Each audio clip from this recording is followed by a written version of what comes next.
मारा नदी के खतरनाक पानी से बचकर इन हरे भरे इलाकों में आना इन जानवरों के लिए पुनर्जन्म से कम नहीं है। घास पौष्टिक है और उसे खाकर इनका तनाव अब कम हो रहा है। भयानक यादों को फिलहाल के लिए भुला दिया जाएगा। एक ज़ेब्रा फूल का अभी जन्म हुआ है। हर्बीवोर्स का जीवन खतरों से भरा होता है, लेकिन उन्हें कोमलता भरे पल भी प्राप्त होते हैं। नदी को पार करने वाली पहली ज़ेब्रा यही थी। शायद ये अच्छे से जानती थी कि इसका यहाँ सुरक्षित पहुंचना कितना जरूरी है। इस नन्हे ज़ेब्रा के लिए इसकी माँ ही पूरी दुनिया है। वो इसे सिखाएगी कि झुंड में कैसे शामिल होना है। सफर के नए साथियों की आवाज और महक के बीच इस नवजात ने अपने पहले कदम उठा लिए हैं। हवाओं में शोर और महक से खाने के आने की खबर मिल चुकी है। एक चलते फिरते सुपरमार्केट की तरह ये झुंड दो मादा चीता के क्षेत्र में आ पहुंचा है। वो बहनें हैं, हमेशा साथ रहती हैं और वो भूखी हैं। अपनी तेज नजरों की बदौलत ये बहनें बगैर किसी को आगाह किए इस झुंड को देख और परख रही हैं।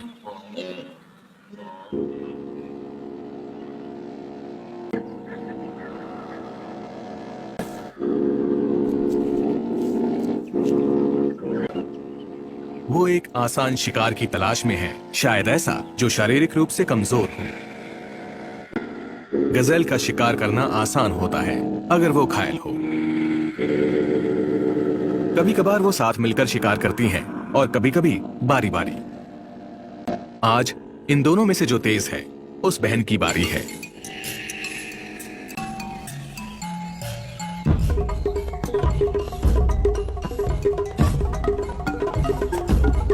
सबसे कमजोर का शिकार कर सबसे ताकतवर प्रजाति जीवित रहती है।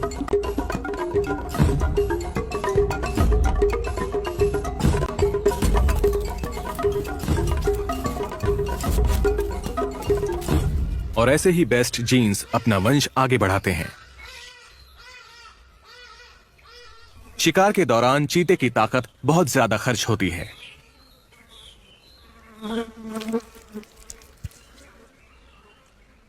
खाते हुए दोनों बहनें ध्यान रखती हैं कि उनके पंजे गंदे ना हो जाएं।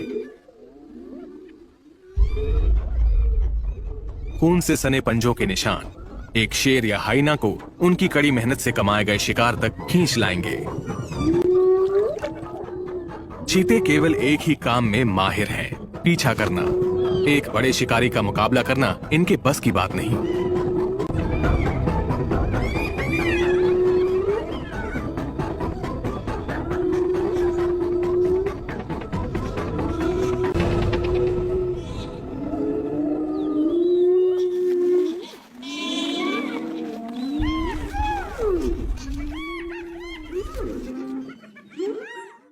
कुछ ही दूरी पर शेर एक ज़ेब्रा को खा रहे हैं।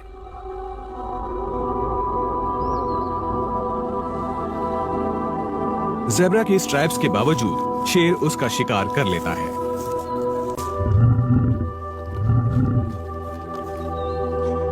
प्रवासी झुंड अपने पीछे मौत के निशान छोड़ जाते हैं और शिकारियों के लिए भोजन।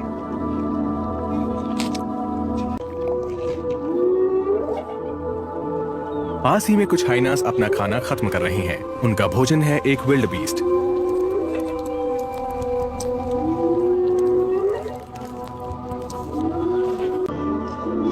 लंबे समय तक ऐसा माना जाता था कि हाइनास सिर्फ सड़ती हुई लाशें ही खाते हैं। असल में वो कुशल शिकारी हैं और इस विल्ड बीस्ट की लाश उसका सबूत है। लेकिन प्रेडेटर्स का जीवन आसान है, ऐसा किसने कहा?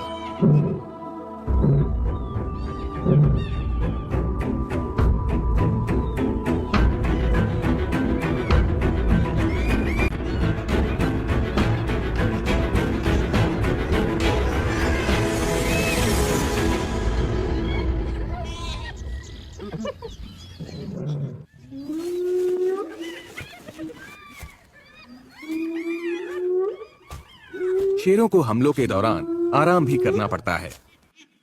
चाहे वो भोजन प्राप्त करने निकले हों या अपनी ही प्रजाति में संघर्ष से जूझ रहे हों।